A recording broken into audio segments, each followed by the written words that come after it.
राजनंदिनी और राजीव भाटिया के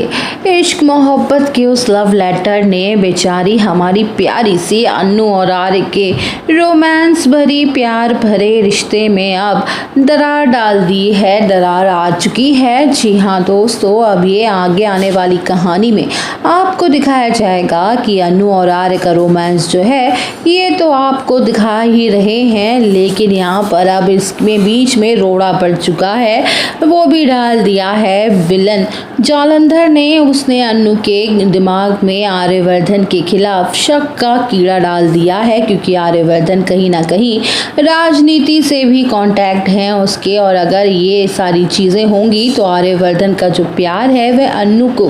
अन्नू पर उसे उठने लग जाएगा, क्योंकि यहाँ पर अगर वह पुरानी चीज़ों को लेकर बैठी रहेगी, इस तरीके से उस पर शक करेगी, पीछा करेगी, उसे बिना बताए उसका हर एक मोमेंट को हर एक मूवमेंट पर अपनी नज़र रखेगी, तो चीज़ें मज़े में आएंगी, किरकिरा होने वाले लग जाएगी। अन्नू जो है वो आर्य का पीछा भी करती है, बहुत सारी चीज़ें भी होती हैं। उसी के साथ यहाँ पर एक चीज़ मैं आपको बता दूं कि क्या होगा कि आर्यवर्धन को जैसे ही पता चलेगा ना कि अब इन सब चीज़ों से बाहर निकल रही है, जालंधर ने बहुत सारी चीज़ें उसे बता दी हैं उसके अतीत के बारे में। यहाँ पर अन्नू को मिलने के लिए भी वो बुला रहा है चुपके से, तो अन्नू पहुँचती भी है वहाँ पर एक पुराने से गार्डन में, उनको घर पे बुलाता है और वो पुराने उनके गार्डन में पहुँचती है जो उनके घर के थोड़े दूर ही होता है। उसके बाद यहाँ पर उसको पता चलता है कि वहाँ उसे कुछ चीज़ें ऐसे दिखाई देती हैं, यानी कि उसको कुछ ऐसी चीज़ें ट्रिगर होती हुई नज़र आती हैं। उसी के साथ यहाँ पर आर्यवर्धन जो है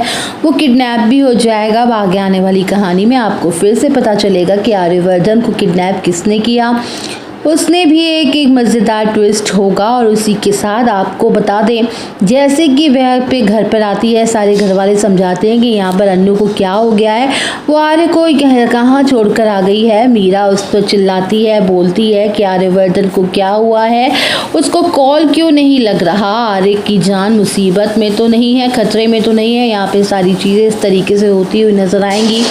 लेकिन जो अन्नू है वो कुछ नहीं बोलती है, वो चुपचाप खड़ी रहती है, घर में ऐसे निहारती रहती है। उसे को ऐसा लगता है कि जैसे कोई, यानी कि राजनंदिनी की, वो जो राजनंदिनी की नज़र आने लग जाती है, उससे यादें कुछ,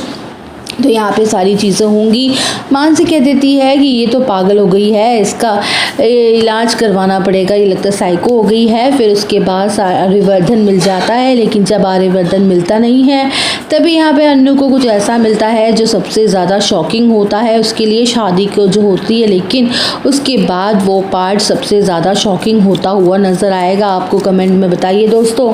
कि राजनंदिनी का जो मर्डर है वो क्या आर्यवर्धन के हाथ हुआ है, क्या आर्यवर्धन ही राजनंदिनी की मौत का जिम्मेदार है। आपको क्या लगता है, आप हमें कमेंट में ज़रूर बताइएगा।